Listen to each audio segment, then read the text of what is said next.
Messieurs, dames, re-bienvenue sur la chaîne RNB. Oh my god, j'ai l'impression que ça fait 2 ans que j'ai pas dit cette phrase-là, mais je suis back avec un tout nouveau concept pour vous. J'ai mis de côté les vlogs, j'ai mis de côté tout ce qui est sport et je me suis vraiment concentré personnellement sur ce que j'aimais faire le plus, sur ce que je regardais à chaque soir, ce qui me donne la passion de jaser avec mes amis, de faire des soirées entre amis aussi, et c'est la lutte professionnelle. Écoutez, j'ai fait mes recherches, il n'y a pas beaucoup, voire aucun YouTuber québécois qui parle de la lutte professionnelle. Et je me suis dit pourquoi pas me lancer. Donc cette chaîne-là va prendre un tournant pour le moins différent. Je comprends que la lutte, c'est pas fait pour tout le monde. Certains d'entre vous vont peut-être se dire que c'est fake ou que c'est stagé. Alors écoutez, vous n'êtes plus sur la bonne chaîne pour vous divertir. On va vraiment parler de lutte au cours des prochains mois. Alors le concept d'aujourd'hui, j'ai trouvé ça très intéressant de peut-être parler de mes opinions impopulaires sur la lutte en général.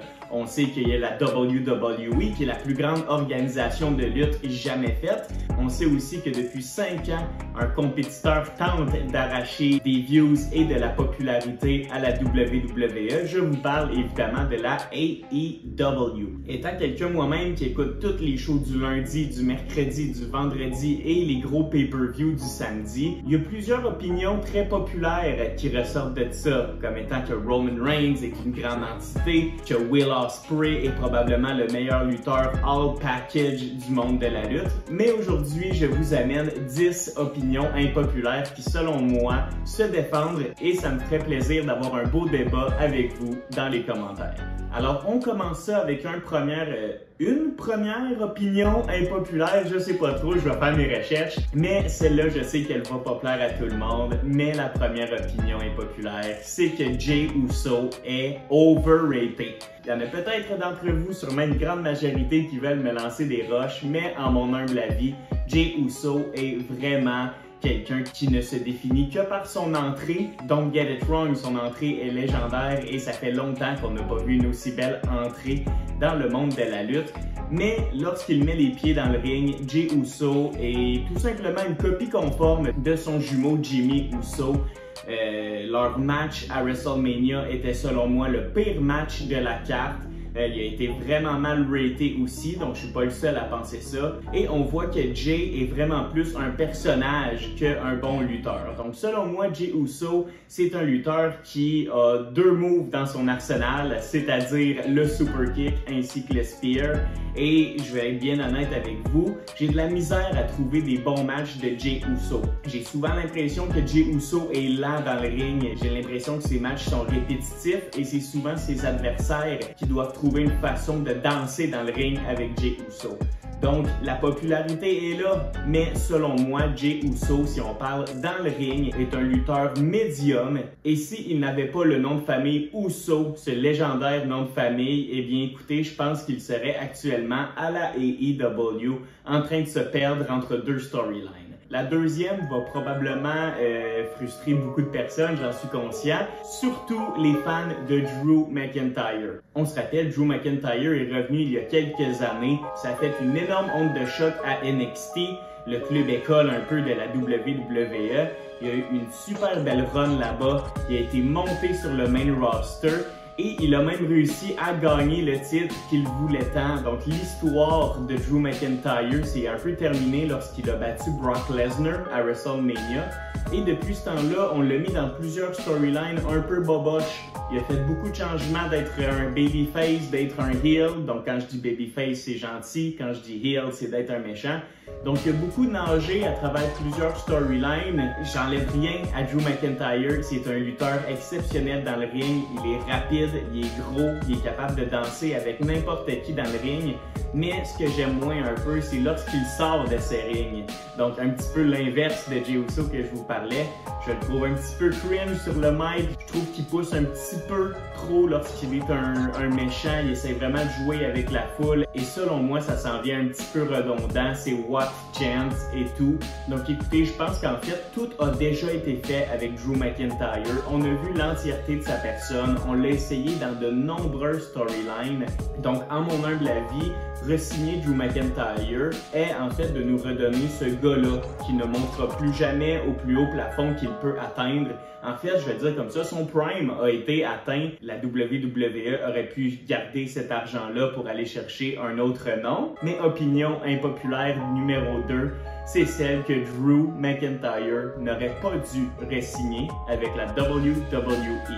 J'ai commencé avec 2 grosses opinions, donc là, calmons-nous un petit peu, descendons un peu de mon nuage.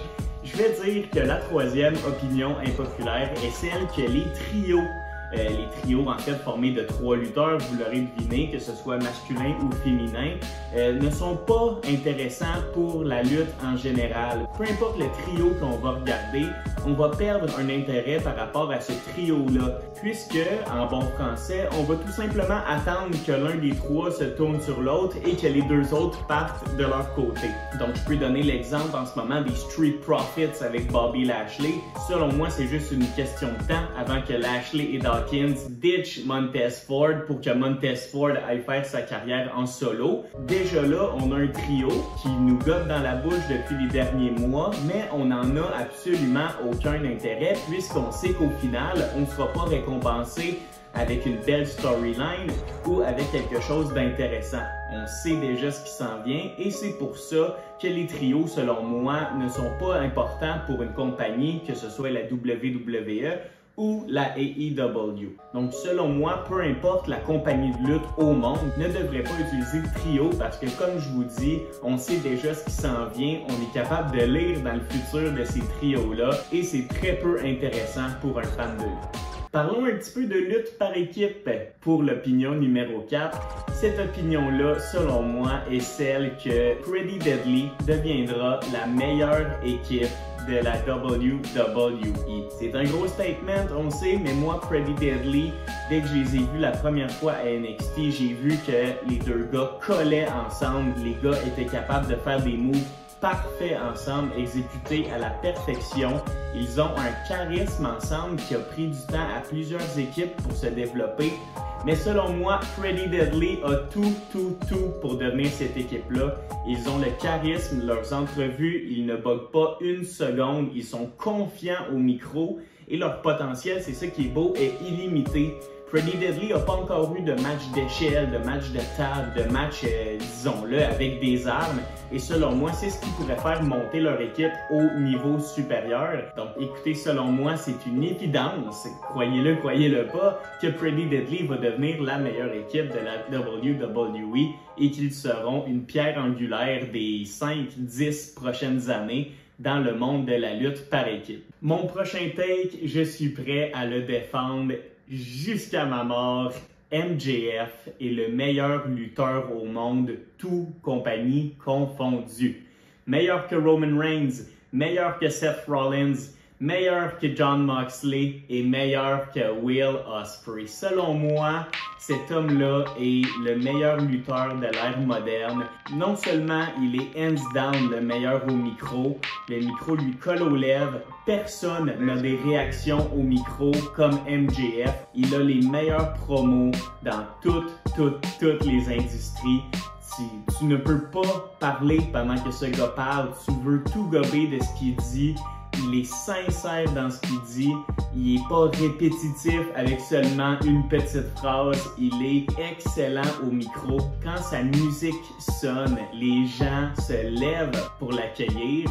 Et si je peux faire une comparaison peut-être avec Will Ospreay, un autre de AEW, Ospreay, lorsqu'il arrive, t'es comme « Yes, je vais avoir un bon match de lutte » parce que Ospreay est incroyable dans le ring, mais côté promo, il n'est pas à la cheville de MJF et lorsque MJF arrive, tu sais qu'il va te divertir aussi pendant le match. Le gars est capable de tricher, le gars parle et c'est visible pendant ses matchs. Darby gets going from corner to corner. What the fuck? Darby over the other men in the ring. Yeah, I think he's letting the fucking idiot. I think he's letting the Il est tout simplement incroyable. Il a la carrure d'une star, il a la gueule d'une star. Il est selon moi aussi le plus charismatique lutteur au monde. Et écoutez, selon moi, c'est une évidence que MJF mérite tous les éloges du meilleur lutteur au monde. Il est capable de faire de la haute voltige, il est capable d'être un technicien dans le ring, il est capable d'être un brawler. Donc côté adaptation dans le ring, MJF est capable de faire un match 5 étoiles avec un bâton de hockey. Selon moi, MJF, Maxwell Jacob Friedman, est le meilleur lutteur au monde, toute compagnie confondue. Le plus gros show de l'année, WrestleMania 40, vient tout juste de passer, en fait, il y a quelques mois. Et selon moi, WrestleMania 40 est l'un des pires WrestleMania de l'histoire de la WWE. Je m'explique, WrestleMania est vraiment reconnu pour être le show of shows, être l'entité dans le monde de la lutte. Mais ce qui s'est passé cette année, c'est qu'on a eu énormément de bons pay-per-view, donc de galas avant WrestleMania, ce qui a fait en sorte que WrestleMania 40, qui était sur 2 soirs, était comme un petit peu un pay-per-view normal de 2 soirs. C'est comme ça que je l'ai vu. Il n'y a pas eu de match incroyable de 5 étoiles ou de moments légendaires lors de la soirée 1. Le match 2 contre 2 du Bloodline contre Seth et Cody était très moyen, beaucoup trop long. Bien sûr, un moment qui va rester dans l'histoire de la lutte, c'est la victoire de Cody Rhodes contre Roman Reigns. Mais écoutez, selon moi, le match Cody contre Roman était la seule bonne chose de WrestleMania 40. Et quand, en 2 soirs de lutte, et je pense en 12 ou 13 matchs, il y a un match qu'on va se souvenir pour le restant de nos vies. C'est un WrestleMania manqué si on le compare avec les autres WrestleMania. Et juste la foule lors de WrestleMania 40 était morte. La foule se doit de réchauffer le stade et à Philadelphie cette année, c'était pas le cas. Et ça a vraiment paru sur l'allure des 2 soirs. Selon moi, la foule était morte, un peu comme la qualité des matchs. On s'attendait à un immense match entre Drew et Seth, ça a été une déception. Le match d'échelle par équipe était une déception. Écoutez, il n'y a pas eu grand moment mémorable comme je vous dis et c'est pourquoi, selon moi, WrestleMania 40 est l'un des pires de l'histoire. Le plus gros débat pour tous les amateurs de lutte partout au monde, c'est qui est-ce qui est meilleur, AEW ou WWE? Côté popularité, il n'y a pas question, c'est la WWE. Mais si on se base sûrement sur les pay-per-view, donc le gros show de chaque mois, en mon opinion, AEW fait des meilleurs pay-per-view que la WWE. Plusieurs d'entre vous ne seront pas d'accord, notamment en raison de la stabilité de la WWE. On a des stars plus établis qui font moins de botch dans le ring et ça fait en sorte que les matchs sont peut-être pas excellents, mais on a toujours des bons matchs avec des bonnes storylines. Mais de l'autre côté, on a AEW qui se démarque par ses matchs. C'est pas des farces. Littéralement, à chaque année, le meilleur match de l'année par le Wrestling Observer provient de la compagnie AEW.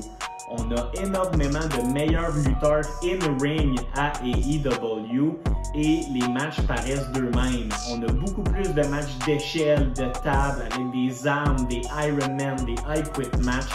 La AEW nous donne des matchs beaucoup plus variés que des 1 contre 1 assez boring, je vais le dire comme ça. Et selon moi, c'est une opinion peut-être impopulaire pour certains, mais pour moi, ça fait tout le sens du monde qu'on a une jeune compagnie émergente avec des jeunes talents qui n'ont pas peur de sauter du top d'une cage.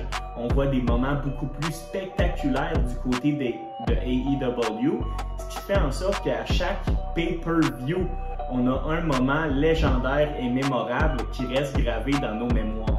On peut penser à Darby Allin qui s'est tué pour Sting littéralement. On peut penser au match de Danielson contre Ospreay qui est selon certains le meilleur match jamais fait dans l'histoire de la lutte. AEW nous donne des meilleurs pay-per-view. Le draft de la WWE était non seulement nécessaire, mais était bon. Je vais m'expliquer là-dessus. Écoutez, le draft de la WWE qui fait en sorte qu'on peut voir des stars de SmackDown aller à Raw, donc de passer du vendredi au lundi et vice-versa, a eu énormément de critiques, notamment parce qu'on n'a pas vu beaucoup de superstars changer de brand, changer d'écurie. Si on prend du recul, ça a été plusieurs Hall of Famers des légendes qui sont venus introduire les choix. Ça a été des superstars comme IShowSpeed qui ont fait des jobs phénoménal. Et plus important, ça nous a permis de monter une multitude de talents de la NXT qui étaient prêts, mais qu'on ne savait pas trop comment les intégrer au roster principal. On peut penser à Ilya Dragunov qui a été drafté et qui fait une job, selon moi, plus que parfaite depuis qu'il est entré. On peut penser aussi à Bron Breakker, le monstre qui démolit tout sur son passage depuis quelques semaines, et ce, en raison de sa montée à Monday Night Raw, le show du lundi.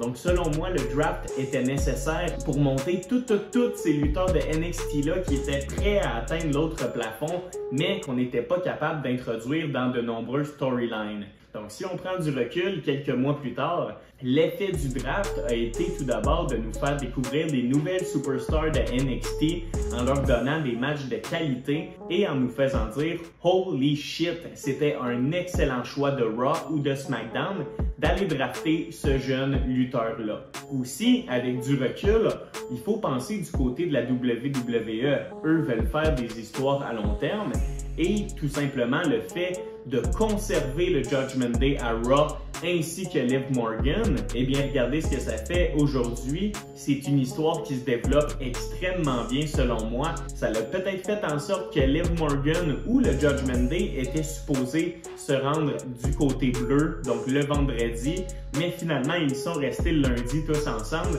Donc c'est une manière subtile pour la lutte de créer des storylines, de créer des histoires qu'on voyait peut-être pas venir au moment du draft, mais si on regarde plusieurs semaines, voire des mois plus tard, le draft prend tout son sens et il était vraiment nécessaire pour faire les storylines que l'on a aujourd'hui. Avant-dernière opinion, je sais, je vais me faire lancer des roches pour celle-là, mais selon moi, les matchs cinématiques de la WWE et de AEW sont intéressants et sont bons en général. Des milliers de personnes vont être en désaccord puisqu'on a eu des matchs cinématiques très moyens et on s'attendait à beaucoup plus, mais l'erreur est humaine et je pense particulièrement la WWE ont des écrivains qui sont capables de faire des histoires incroyables. On peut se rappeler de Undertaker contre AJ Styles qui était un classique selon moi. On parlait de moments, ce moment-là, je m'en rappelle beaucoup lors de WrestleMania Pandémie. Et selon moi, les matchs cinématographiques vont nous permettre d'avoir des matchs que l'on ne s'attend plus à voir. Donc, je vous donne un exemple, Undertaker et Sting. Il n'y a pas de cachette, les deux gars ne sont plus capables de lutter physiquement, mais une bonne façon de faire un match pour les fans qui rêvent depuis une trentaine d'années d'avoir ce dream match-là serait de faire un match cinématographique. Alors plus comme un film, on cote des shots, on fait des moments légendaires, les gars peuvent se parler, peuvent se raconter de l'histoire et ça ferait selon moi Sting contre Undertaker. Le match cinématographique serait 1000 fois meilleur que le match in-ring. 10e et dernière opinion impopulaire, il faut parler du champion du monde de la WWE, Cody Rhodes. Cody Rhodes en heel sera meilleur que Cody Rhodes actuellement en babyface. En ce moment, Cody Rhodes est probablement l'un des plus populaires à la WWE. Il vend des millions et des millions en revenus pour ses chandails et ses ceintures. Une chose est sûre, qu'on l'aime ou pas, en ce moment, Cody Rhodes est extrêmement populaire et tout le monde a son opinion sur le champion actuel de la WWE. Mais si on le regarde d'un point de vue popularité, on sait que la chase du titre est toujours plus important que lorsque l'homme a le titre sur lui. Donc, ce qui était beau de Cody Rhodes, c'était de le voir comme le underdog, comme le sous-estimé contre Roman Reigns. Et lorsqu'il a gagné contre Roman Reigns, on a pu voir que les fans se sont un petit peu désintéressés de Cody. Ses promos sont les mêmes à chaque semaine. Il a certes un charisme incroyable, mais on voit un petit peu du réchauffé en ce moment sur Cody Rhodes. On a un Cody super gentil et on dirait que peu importe le méchant qu'on va amener dans son chemin, il va le battre et ce méchant-là va redescendre les échelons. Donc Cody est un petit peu en ce moment perçu comme un tueur de gimmick, comme un tueur de lutteur un petit peu, parce que peu importe qui on met dans son chemin, le résultat va être le même. Donc, si Cody Rhodes décidait de devenir un méchant, de teindre ses beaux cheveux blonds par ses cheveux originaux, bruns ou même noirs, et qui commence vraiment à se foutre de la foule, eh bien écoutez, la popularité de Cody Rhodes ne ferait que monter. Déjà qu'il est sur les lèvres de tout le monde, eh bien là, les personnes pourraient le bâcher sur les médias sociaux et pourraient voir aussi le brio qu'il fait au micro contre la foule et contre les babyface. Je verrais vraiment plus un Cody Rhodes méchant, tricher, le charisme, rire des autres. Il pourrait s'en foutre de tout le monde, et être une beaucoup plus grande identité s'il est méchant. Et il ne faut pas négliger aussi le facteur surprise, le moment où Cody Rhodes va se retourner et va se mettre peut-être à mettre une volée à Seth Rollins, qui l'a aidé à gagner le titre. Eh bien là, on a une multitude d'options pour Cody. Il peut se battre maintenant comme des gentils, comme des babyface, et il peut tricher et devenir détesté de plus en plus. Bref, selon moi, c'est sans équivoque qu'un Cody heel serait bien meilleur et serait beaucoup plus intéressant qu'un Cody Rhodes gentil comme on le voit actuellement. Je vous rappelle, c'est des opinions impopulaires, donc la majorité des gens n'ont pas les mêmes opinions que moi, mais je suis prêt à avoir des belles discussions avec vous dans la section commentaires, donc s'il vous plaît, n'hésitez pas à me faire part de vos opinions si je suis allé trop loin dans certains sujets, mais une chose est sûre, c'est que la lutte est faite pour être débattue et je pense qu'on a 10 super beaux débats que je viens de vous apporter. Donc écoutez, merci beaucoup d'avoir écouté, ce fut un plaisir de vous amener cette première vidéo-là depuis un bon bout pour moi. On a une nouvelle ère à la WWE et on a une nouvelle ère sur RNBO.